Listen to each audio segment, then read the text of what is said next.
Welcome, my dear comrades. History has multiple pay-per-view victories over Brock Lesnar. That's John Cena. Goldberg was at Brock Lesnar looking to establish dominance, and Goldberg dropping Lesnar. Look of shock in the eyes of the big. No fear from Goldberg. Spear! Goldberg hit Lesnar with a Lesnar's hurt. Goldberg again with a. எங்க பழக்க வழக்கமே நாங்க ஆச்சாரமா இருக்கிறவங்க. ஆச்சாரம்.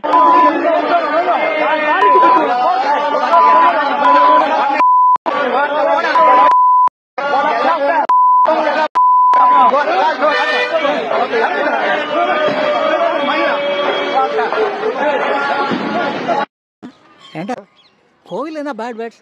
அப்போ இந்த Vadakalai தென்கலைன்ற issue வந்து பல வருஷமாவே வந்து காஞ்சிபுரத்தில் நடந்துகிட்டு இருக்கு. அதை பத்தி இன்னைக்கு நாம வாங்க விவாதிக்கலாம்.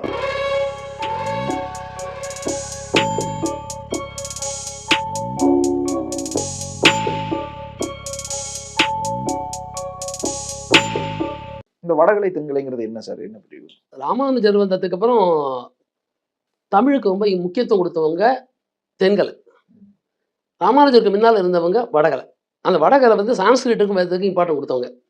தென்கலைக்காரங்க தமிழுக்கு மட்டும் இம்பார்ட்டன் கொடுத்தவங்க. இவ்வளவு வித்தியாசம். அதாவது ஒரு சமுதாயம் தான். இன்னும் நம்ம வேத ரீதியாக பார்த்தா பிராமணங்கிறது ஒன்று தான்.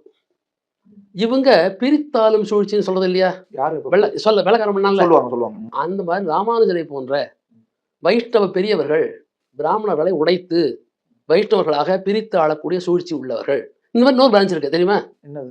மாதுவர்கள். கர்நாடகாவில் இருப்பாங்க. அந்த மாதிரி பிராமணங்க ஒரு கேட்டகரி தான். இவங்க பிரிச்சது வந்து இவங்களுடைய சுயநலத்துக்காக. அதாவது இந்த வடகலை தென்கலைனா என்ன அப்படின்ற கேள்வி வந்து எல்லாத்தையும் போல எனக்குமே இருந்துச்சு. சரி என்னதான் சொல்றாங்க அப்படின்னு வந்து பார்க்கலான்னு போனா ஒவ்வொருத்தரும் அவங்களுடைய பாயிண்ட் ஆஃப் வியூ வந்து எடுத்து வைக்கும்போது நமக்கு வந்து கடுமையாக குழம்புது. என்ன ஒரே ஒரு விஷயம் மட்டும் தெரியுது. இந்த வடகலை தென்கலைன்ற பிரிவு வந்து எப்படி வந்துச்சுன்னா, ராமானுஜர் இருக்கார்ல, அவர் வந்து என்ன செய்தாருன்னா தமிழ்லகையும் பாசுரங்கள் வந்து பாடலாமே அப்படின்னு சொல்லிட்டு என்ன பண்றாரு, அந்த வாதத்தை வந்து முன் வைக்கிறாரு. அப்ப என்ன சொல்றாங்கன்னா, பிராமின்ஸ் ஆக்சுவல் இப்போ வடகலன்னு சொல்லிட்டு இருக்கிறவங்க வந்து ஆக்சுவல் பிராமின்னு அவங்க சொல்றாங்க. நாங்க எப்படி கடவுளுடைய தலையில இருந்து டேரக்டா பிறந்தோன்ட்டு, அது எப்படி பிறந்தாங்க தெரியல, பிறக்கும் போதே வந்து தாய் வயிற்றுலேருந்து பிறக்கும் போதே அந்த நூலோட தான் ஒயிட் கிராஸோட தான் பிறந்தாங்களாம். அப்படியெல்லாம் குழம்பிட்டு தெரியுதுங்க. இப்போ என்னன்னா, ராமானுஜர் என்ன பண்றாரு, ஏன் தமிழ்ல வந்து பாசனங்கள் பாடக்கூடாதுன்னு சொல்லிட்டு கேள்வி எழுப்பும்போது இது வந்து பிராமணர்களுக்கான சொத்துன்ற மாதிரியும் அதை சமஸ்கிருதத்துல தான் ஓதணும்னு சொல்லும் பொழுது ராமானுஜர் என்ன செய்தாரு, அப்போ அதுக்கு என்னதான் வந்து குவாலிட்டின்னு கேட்கும் பொழுது அவங்க பார்ப்பனர்கள் ஐயர்வாளா இருக்கணும் அப்படின்னு சொன்னதும் சரிவா எல்லாத்தையும் நாம ஐயர் ஆக்கி விடுவோம்னு சொல்லிட்டு என்ன செய்தாரு, ஒரு செட் ஆஃப் பீப்புளை கூப்பிட்டு பூநூலையும் நாமத்தையும் போட்டு விட்டு ஐயர்வாளா ஆக்கி விட்டாரு. இது வந்து வடகலை ஆட்களுக்கு வந்து சுத்தமா பிடிக்கல. அப்ப என்ன செய்றாங்க, நான் அந்த கூட்டத்தை வடகலை கூட்டத்தில் உள்ள ஒருத்தர் வந்து என்ன பண்றான், அதாவது நாமம் போட்டு விட்டாரு பார்த்தீங்களா, இந்த தென்கலையா வந்து பிராமணா வந்து கன்வெர்ட் பண்ணி விட்டதுல அதுல வந்து வடகலையில உள்ள ஒருத்தர் என்ன செய்யலாம், அவங்களை வந்து நம்ம கரெக்டாக அடையாளம் கண்டுபிடிக்கணுக்காக அந்த யூக்கு கீழே ஒரு கோடை எடுத்து விட்டுறதான். நீங்க நல்லா நோட் பண்ணி பாருங்க, வடகலை ஆட்களுக்கு வந்து நாம வந்து பொதுவாக சினிமாவில் பார்க்கக்கூடிய அந்த நாமம் இருக்கும். தென்கலை ஆட்களுக்கு அந்த நாமத்துக்கு கீழே ஒரு கோடு இருக்கும். ஒரு ஒய் ஷேப் மாதிரி, கம்ப்ளீட் ஒய் ஷேப் இருக்காது, பட் அந்த ஒரு இதில் இருக்கும், ஸ்டைலில் இருக்கும்.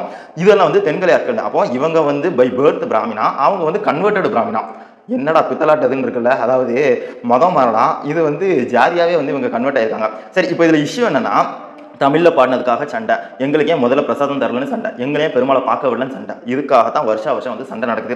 நாம் வந்து இந்த இஷ்யூவை வந்து எப்படி கையாள போனோம், ஏன்னா ரெண்டுமே வந்து பார்ப்பனர்கள் தான்ங்கும்போது அவங்க வந்து ஒரு ஆதிக்கத்தின் உச்சத்தில் இருக்கும்பொழுது அதுக்குள்ளே இருக்கக்கூடிய ஹைரார்கி. நாம் ஆல்வேஸ் சொல்கிறது என்னன்னா, நாம் எப்போதுமே வந்து தலித் மக்களுக்காக பேசக்கூடிய ஆள் கிடையாது, ஒவ்வொரு பாதிக்கப்பட்ட மக்களுக்கும் பேசக்கூடிய ஆள். அப்போ இந்த வடகலை தென்கலை விவகாரத்தில் தென்கலை மக்கள் எதுக்காக வந்து சண்டை போடுறாங்க, பிரச்சனை கிளப்புறாங்கன்னா அவங்களுடைய உரிமைக்காக.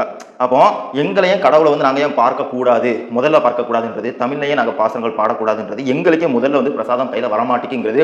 இதை ஆக்சுவலி நான் பல வருஷமாக நியூஸில் பார்த்துக்கிட்டு இருக்கேன். அதாவது நான் ரெகுலராக வந்து அரசியல் வந்து ஃபாலோ பண்ணக்கூடிய ஆள் இல்லை அப்படின்னு சொல்கிறவங்களுக்கு கூட இந்த வடகலை தென்கலை விவகாரம் வந்து கண்டிப்பாக தெரிஞ்சிருக்கும். நான் அப்பப்போ வந்து இது நியூஸ் வந்து பொலிட்டிக்கல் நியூஸும் சினிமா நியூஸும் பார்த்துக்கக்கூடிய ஆங்களே கண்டிப்பாக தெரிஞ்சிருக்கும். அதாவது என்ன இஷ்யூன்னு தெரியாட்டியும் கூட இந்த பிரச்சனை நடக்கிறது ஒரு 4 மாதத்துக்கு 6 மாதத்துக்கு வருஷமும் நடக்கக்கூடிய பிரச்சனை கண்டிப்பாக தெரிஞ்சிருக்கும். நாங்களாம் ரொம்ப ஆச்சாரமான ஃபேமிலின்னு சொல்கிறவங்கலாம் போட்டு பொழந்து எடுக்கிறது யாரை, தென்கலை மக்களை. இப்போ விஷயம் என்னன்னா, யார் வந்து மெஜாரிட்டியோ அவங்க வந்து அந்த ஒருத்தரை வந்து அப்ரெஸ் பண்ணுறதோ அவங்க கையில் வந்து சார்ஜ் எடுத்துக்கிறதுன்னு வந்து இருக்கும். ஆனால் விஷயம் என்னன்னா, இந்த காஞ்சிபுரத்தில் வடகலை ஆட்கள் எந்த அளவுக்கு இருக்காங்களோ அதே அளவுக்கு தென்கலை ஆட்கள் இருக்கிறனால முட்டி மோதுது. டேய் நீ பெரியாளா நான் பெரியாளான்ற மாதிரி வந்து மோதுறாங்க. ஆனால் அதுலேயுமே வடகலை ஆட்கள் தான் வந்து அவங்களுடைய பவர் தான் கொஞ்சம் அதிகமாக இருக்குது. ஏன்னா நாங்கள் வந்து ஸ்ட்ரெயிட் பிராமின், எங்களுக்கு தான் வந்து நாங்கள் தான் பெருசுன்ற மாதிரி வந்து பேசுகிறாங்க.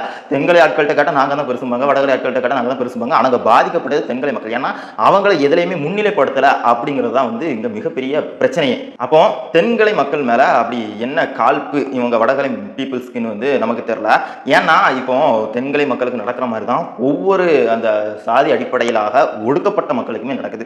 நான் எப்போதுமே ரீசெண்டாக கூட வீடியோஸ் போட்டிருந்தேன். கோவிலுக்குள்ளே போக விடாமல் தீவட்டிப்பட்டியில் நடந்த அந்த சம்பவமாக இருக்கட்டும், திரௌபதி அம்மன் கோவிலுக்குள்ளே போக விடாமல் தலித் மக்களை வந்து போக விடாமல் அடித்து விரட்டின சம்பவமாக இருக்கட்டும், இந்த மாதிரி எக்கச்சக்க இஷ்யூ வந்து நம்ம கேள்விப்பட்டிருக்கோம். இதுக்கெல்லாம் ஹிந்து பாதுகாவலர்னு சொல்லக்கூடிய ஒருத்தரும் வர்றதில்லை, வாய்ஸ் ரைஸ் பண்ணுறதில்ல. தமிழர்களுக்கு பாதுகாவலர்னு சொல்லக்கூடிய ஒருத்தரும் வர்றதில்லை, வாய்ஸ் ரைஸ் பண்ணுறதில்லை. இப்போ அந்த வடகலை தென்கலை காஞ்சிபுரம் மேட்டர் கூட தமிழில் பாடினதுக்காக, பாசங்கள் பாடினதுக்காகலாம் சண்டையை போட்டிருக்காங்க, நடந்து இருக்குது. அதுக்கெல்லாம் வந்து எந்த தம்பிகள் வந்து கொந்தளிச்சிருக்காங்க, எந்த பிஜேபியினர் வந்து கொந்தளிச்சிருக்காங்க, ஆக்சுவலி எனக்கு தெரியல. நான் கூட தேடி பார்த்தேன், ஒரு பொட்டு வீடியோ இல்லை. அப்போ இந்த மாதிரியான ஒரு ஒரு ஒடுக்கப்பட்ட மக்களுக்காக பேசக்கூடிய அந்த ஒரு ஜேர்னலிஸ்ட் வந்து, ஜேர்னலிஸ்ட்னு நான் சொல்ல வரல, பொலிட்டிக்கல் சார்ந்து இயங்கக்கூடிய கட்சிகளும் இயக்கங்களும் வந்து நாம வந்து ஒரு ஒரு ஒரு கண்மூடித்தனமாக ஒரு ஒரு பின்பத்துக்குள்ள கொண்டு வராங்க. என்ன பின்பம்னா, நாமெல்லாம் வந்து தமிழர் அப்படின்றது, அதாவது இப்போ இங்கே பாதிக்கப்பட்ட தென்கலை மக்கள் வந்து அடி வாங்கியிருக்காங்கல்ல, பாதிக்கப்பட்ட தமிழர்கள் தானே. இப்போ இவன் வந்து ஹிந்து மதத்தை வந்து விமர்சிக்கிறான் அப்படின்ட்டு நிறைய பேர் கொந்தளிச்சு வருவாங்க. பாதிக்கப்பட்டதும் ஹிந்து தான், அப்போ அவனுக்காக நம்ம பேசித்தானே ஆகணும்.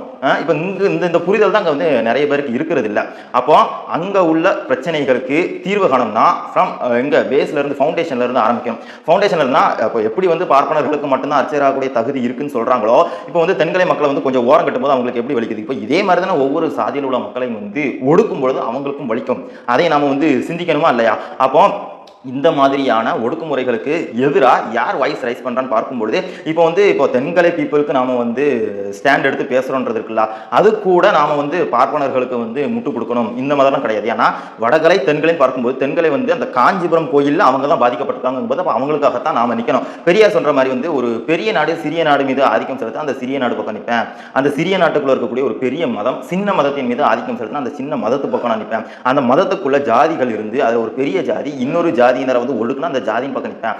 அந்த ஜாதிக்குள்ள இருக்கக்கூடிய ஒரு தொழிலதிபர், தொழிலாளி கிடையாது, தொழிலதிபர் வந்து தொழிலாளியை வந்து ஒடுக்குனால் அந்த தொழிலாளி பக்கம் நிற்பேன். அந்த தொழிலாளி வீட்டுக்கு போய் தன்னுடைய மனைவி மீது வந்து ஆதிக்கம் செலுத்தினா அந்த மனைவியின் பக்கம் நான் நிற்பேன். மொத்தத்தில் நான் ஆதிக்கத்தின் எதிரியாக நிற்பேன்னு பெரியார் சொல்லியிருக்காருல, இந்த கான்செப்ட் தான் இப்போ வந்து நாம பேசிட்டு இருக்கிறது. ஸோ இந்த வடகலை தென்கலைன்ற பிரச்சனைக்கு பின்னாடி, அதாவது இந்த பார்ப்பனர்கள்னு நாங்கள் சொல்லிக்கிட்டு வந்து பயங்கரமாக பீத்திக்கிட்டு இருக்காங்கல்ல, இப்போ அது வந்து நான் ஆல்ரெடி வந்து போட்டு நிறைய வீடியோவில் போட்டு விமர்சிச்சிருக்கேன், புலந்திருக்கேன். ஆனால் என்னன்னா இந்த இஷ்யூவில் வந்து தென்கலை பீப்புள்ஸ்க்கு வந்து அந்த உரிமையை கொடுக்கணும், தமிழில் வந்து பாடினால் என்ன பாசனங்கள்ன்ற கேள்வி வந்து நம்ம எழுப்புறோம். அதே சமயத்தில் வந்து இப்படி பாதிக்கப்பட்ட மக்களே இன்னொரு செட் ஆஃப் பீப்புள், அதாவது இப்போ வரக்கூடிய இந்த ஓபிசி கேட்டகரியில் உள்ள பீப்புளையும் சரி தலித் மக்களையும் சரி மதிக்காமல் ஒடுக்குறது இருக்கு பார்த்தீங்களா, இதெல்லாம் சில்லறை வேலை.